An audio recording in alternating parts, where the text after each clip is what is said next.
The Weeknd was never meant to feel comfortable. From the very beginning, his music sounded like something you weren't supposed to overhear. Confessions whispered too late at night, desire mixed with guilt, pleasure tangled with emptiness. While other artists chased relatability, he leaned into something darker, something unsettling, and the world listened. Behind the polished visuals, the haunting vocals, and the carefully constructed mystique, The Weeknd created more than music. He created a persona, a character that lived in excess, emotional detachment, addiction, and self-destruction, yet somehow remained seductive, controlled, and powerful. But personas don't exist without purpose.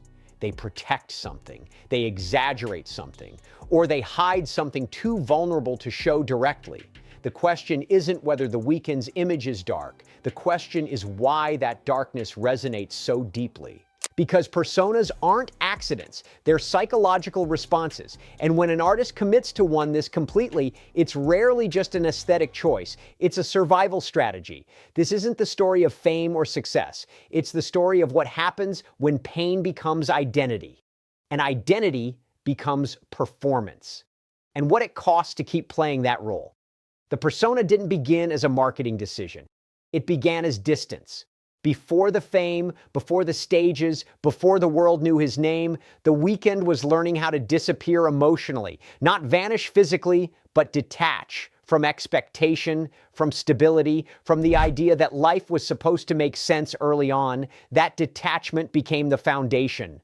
The darkness people hear in his music isn't theatrical, it's observational. It comes from someone who learned young that feeling too much could be dangerous, and feeling nothing at all felt safer. The persona didn't exaggerate pain, it organized it, gave it structure, gave it a voice that could speak without asking for help directly. That's the first psychological layer most people miss. The Weeknd's character isn't about excess for shock value, it's about control.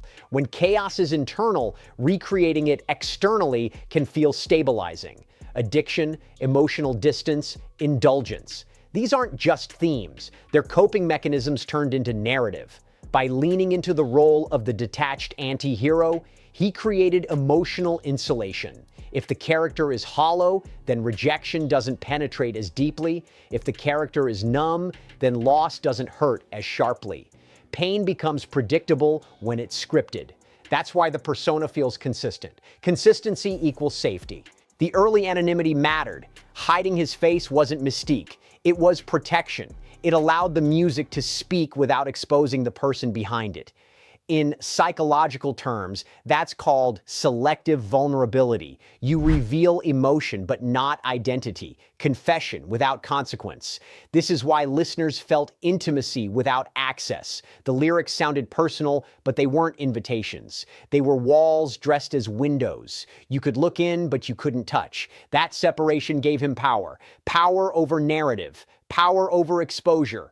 Power over how close anyone was allowed to get. And power is often a response to powerlessness. The persona also flips traditional morality. Pleasure isn't celebrated. It's numbing. Relationships aren't romantic. They're transactional. Success isn't fulfilling. It's hollow. These aren't glorifications. They're observations made from inside the cycle, not outside it. That's why the music feels uncomfortable, because it doesn't resolve. Most pop personas offer escape or hope. The Weeknd's persona offers recognition. It says, this is what it looks like when you keep running from yourself and succeed anyway. Psychologically, this taps into something deeper than entertainment. It mirrors dissociation, the ability to function while emotionally disconnected. High-performing numbness, controlled self-destruction that still meets expectations. That's not accidental, that's learned. The persona allowed him to externalize internal conflict. Instead of asking, why do I feel empty? The character says, this is emptiness. Instead of processing shame, the character normalizes it. Instead of confronting loneliness, the character weaponizes it. But personas have a cost. The longer you perform an identity, the more it shapes you back. What begins as expression turns into reinforcement. Neural pathways don't distinguish between role and self when repeated often enough. Emotion performed becomes emotion practiced. And this is where the darkness deepens. As fame grew, the persona couldn't stay static. It had to evolve, but only within its own rules. Vulnerability had to remain controlled. Redemption had to be ambiguous. Growth had to feel dangerous, not comforting, because comfort would break the spell. Audiences didn't just listen to The Weeknd, they expected him to remain The Weeknd. That expectation creates a psychological trap. When people connect to your pain more than your healing, healing feels like betrayal. When your darkness is the product, light becomes risky. So instead of abandoning the persona, he refined it. More cinematic, more symbolic, more exaggerated, bloodied faces, artificial smiles, loops of self-destruction played back visually. These weren't random aesthetics, they were metaphors, a way of showing what it feels like to be trapped inside an image that keeps winning while the self remains unresolved. The persona became self-aware, and self-awareness doesn't always bring relief. Sometimes it sharpens the conflict, because now you know the role you're playing, but you still can't exit without consequence.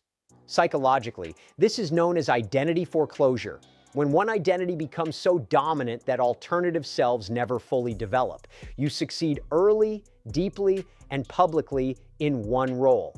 And exploring beyond it feels like loss. The Weeknd's persona isn't just dark, it's contained. Contained emotion, contained remorse, contained longing. Everything is present, but nothing is released. That's why the music often circles the same themes without closure, because closure would require vulnerability without control. And control is the core of the persona. The irony is that listeners feel understood precisely because he never resolves the tension. Because many people live in that same unresolved state, functioning, achieving, coping, but never settling internally. The persona gives language to that condition, but it also locks the artist inside it. This is the first truth behind the darkness. The persona didn't create the psychology. The psychology created the persona. And once the world fell in love with it, walking away stopped being a simple artistic choice. It became a psychological negotiation between survival, expression, and expectation. And that negotiation only gets more complicated the longer the mask keeps working. As the persona solidified, something subtle but powerful happened. The character stopped being a mirror and started becoming a container. It no longer just reflected inner conflict, it held it in place. That's the psychological danger of a successful persona. It doesn't just express who you are, it decides who you're allowed to be. The Weeknd's darkness began as honesty, but honesty, when rewarded at scale, becomes expectation. Audiences didn't just respond to the music, they responded to the emotional temperature, the numbness, the moral ambiguity, the controlled self-destruction. And when millions validate a specific emotional posture, that posture hardens. You stop asking whether it still fits. You ask how to maintain it without breaking. This is where persona turns into pressure. Psychologically, humans shape themselves through feedback loops. What gets rewarded gets repeated. What gets punished gets hidden. In The Weeknd's case, emotional detachment, excess, and cold introspection were rewarded with acclaim, influence, and cultural relevance. Vulnerability that led toward healing, not just confession, was less familiar to the audience, less expected, riskier. So the persona stayed unresolved. And unresolved states are powerful because they keep tension alive. Tension keeps people listening. Closure ends stories. Ambiguity extends them.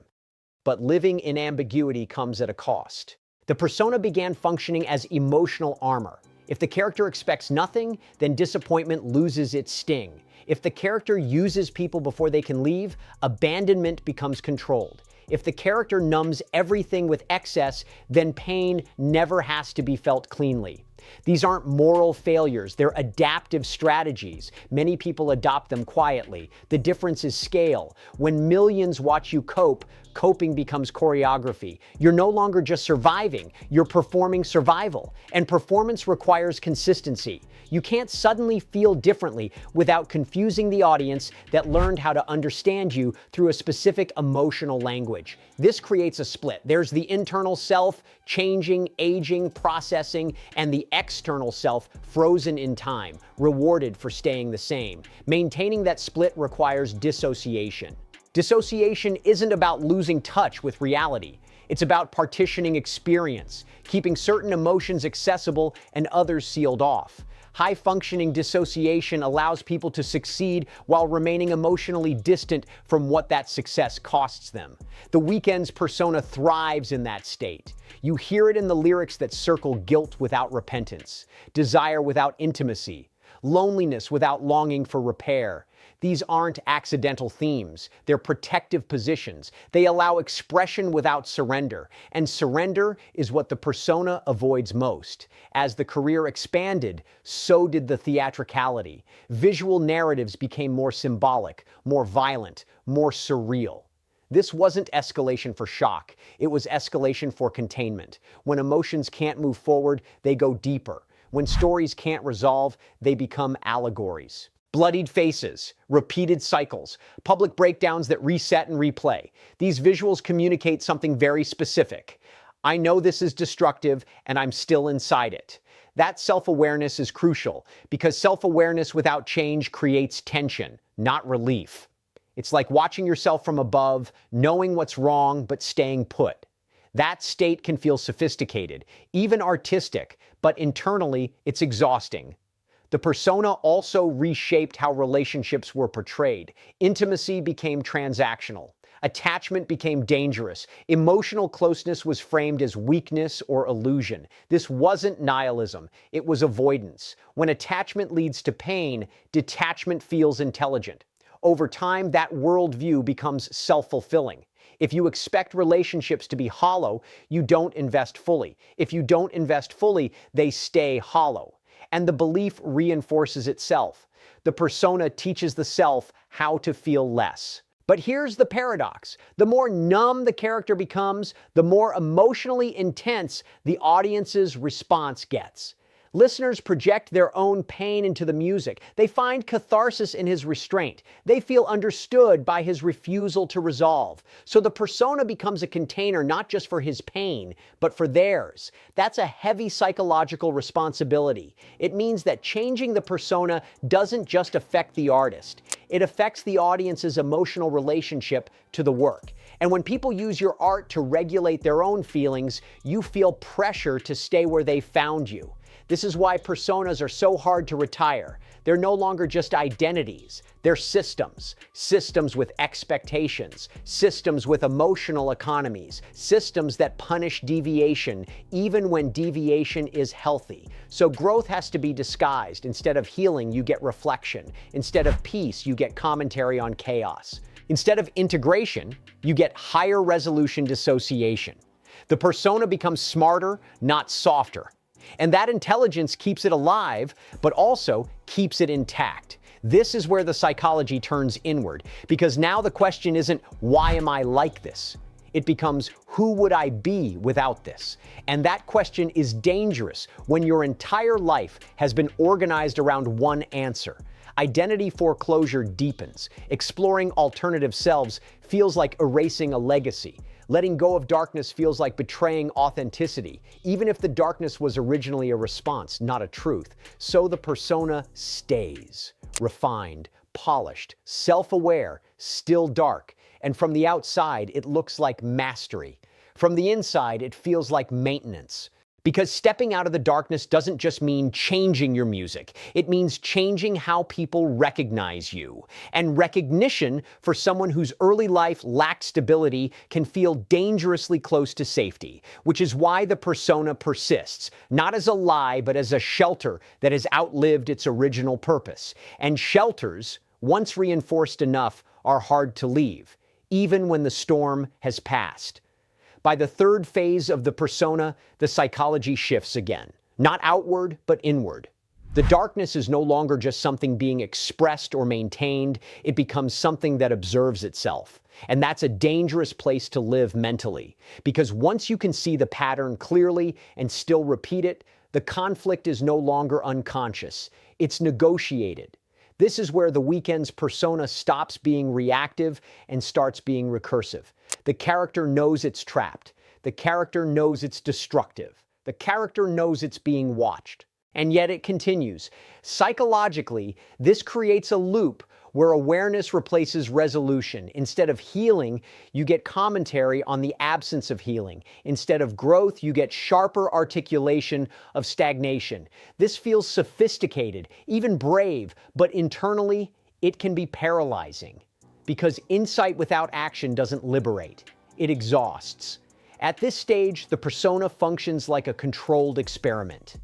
The artist explores the same emotional territory repeatedly, but from different angles, different aesthetics, different metaphors, different cinematic frames. The audience sees evolution, but the emotional center stays largely intact. Why? Because the persona is no longer just protection from pain, it's protection from change. Change threatens coherence, and coherence is what keeps identity stable when everything else is uncertain. If the persona dissolves, the question becomes unavoidable. Who am I without this lens? For someone whose early sense of self was shaped by instability, that question can feel more frightening than the darkness itself.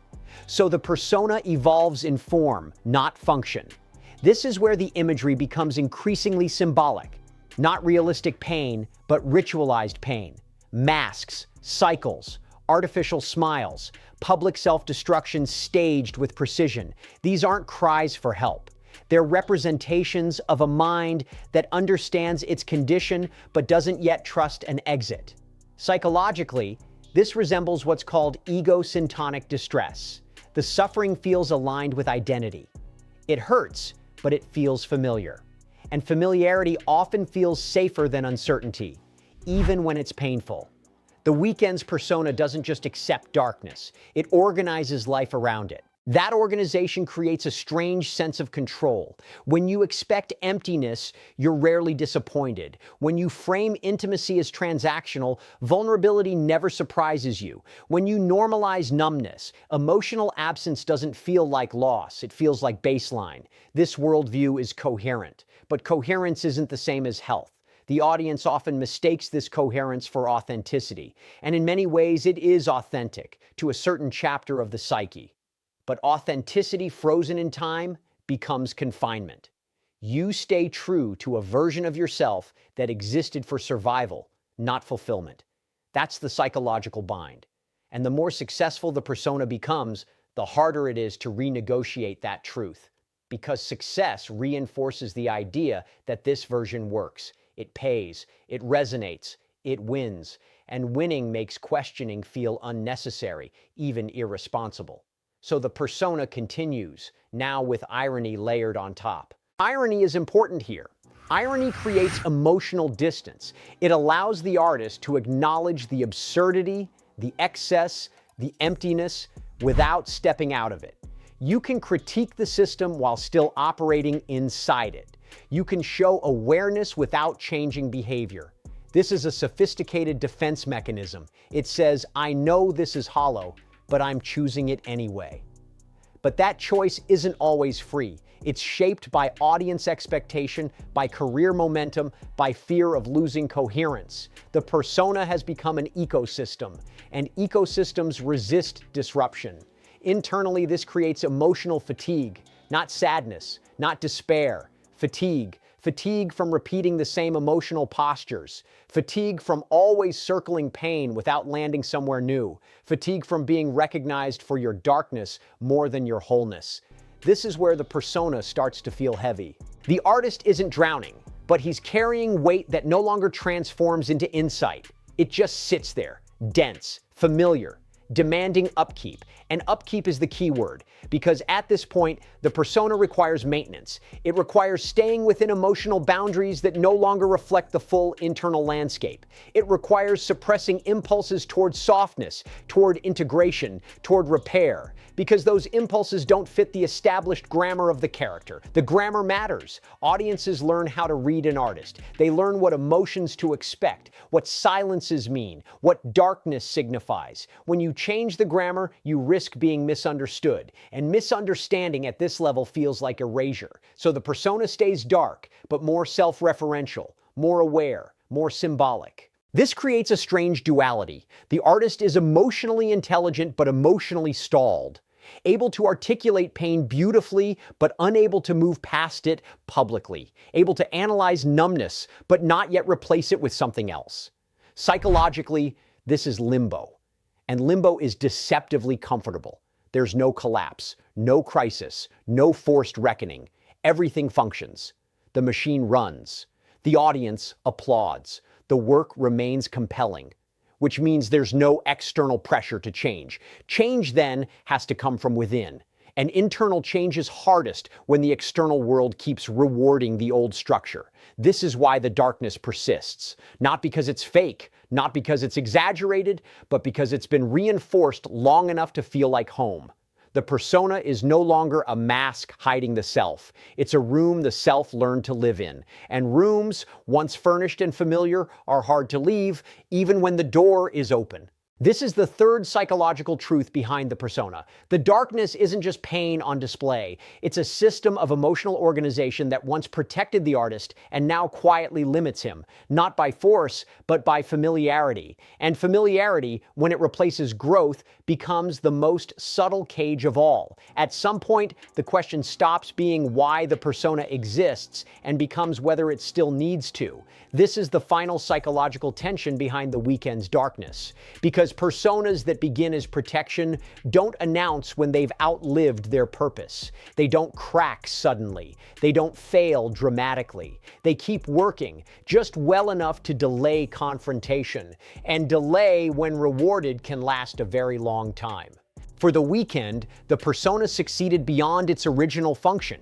It didn't just help him survive instability or process emotional detachment, it became culturally indispensable. It gave listeners language for numbness. It aestheticized dissociation. It turned avoidance into something articulate, even beautiful. But psychological survival strategies aren't meant to become permanent identities. They're meant to get you through something, not define everything that comes after. The final stage of this persona isn't collapse, it's reckoning. Not a public breakdown, not a redemption arc, but a quieter internal shift. Because once awareness reaches a certain depth, repetition stops feeling expressive and starts feeling limiting. You can feel that threshold in the work. The increasing self-reference, the looping imagery, the sense that the character is aware it's circling itself. That awareness is the psyche pressing against its own boundaries. And boundaries are where change begins. The hardest part is this: the darkness isn't false, it's real. It came from somewhere honest. And letting go of it doesn't mean denying that truth. It means refusing to let one chapter dictate the entire narrative. That's psychologically terrifying. Because if the darkness goes, something else has to take its place. And whatever replaces it won't have the same guarantees. It won't be as familiar. It won't be as instantly legible to the audience. It won't come with the same applause. Growth never does. Growth feels ambiguous before it feels right. This is where many personas stall, not because the artist can't evolve, but because evolution threatens recognition. When the world learns how to see you one way, changing how you're seen feels like stepping into uncertainty without armor. And uncertainty is exactly what the persona was built to avoid. But there's another truth here, one that doesn't get talked about enough. Staying psychologically consistent when you've outgrown that consistency creates a different kind of pain, a quieter one, a heavier one, the pain of compression, of knowing you're more than the role you're playing, but continuing to play it because it still works. That pain doesn't scream, it hums, it shows up as emotional fatigue, as distance from your own work, as a sense that expression has become maintenance rather than discovery. You're still good at it, but it no longer expands you. And expansion is what keeps the psyche alive. The persona's darkness once offered control. Now, control may be what limits freedom, because true integration requires risk. The risk of being seen differently, the risk of disappointing expectations, the risk of stepping into emotional territory that doesn't come with a pre-written script. That's the real psychological cost of a successful persona, not that it's fake, but that it becomes finished. And humans aren't meant to be finished. The most important thing to understand is this: the darkness doesn't need to disappear for healing to occur. It needs to be contextualized, integrated, no longer the whole story, but part of a larger one. That's not reinvention, that's maturation, and maturation is often mistaken for loss by people who loved the earlier version. But internally, it feels like relief, like air returning to spaces that were sealed for too long. Whether the Weeknd chooses that path publicly or continues negotiating it privately isn't something the audience gets to decide, because personas belong to the artist, not the culture that consumes them. What we can recognize is the pattern. That darkness can be expressive without being permanent. That pain can be honored without being rehearsed forever. That survival identities don't have to become life sentences. The persona did its job. It protected, it translated, it connected. But the final psychological question isn't about the darkness anymore. It's about what comes after you no longer need it to survive. And that question, uncomfortable, uncertain, unresolved, is where real transformation begins. If this breakdown changed how you see artistry, personas, and the psychology behind fame, like the video, subscribe to the channel and turn on notifications.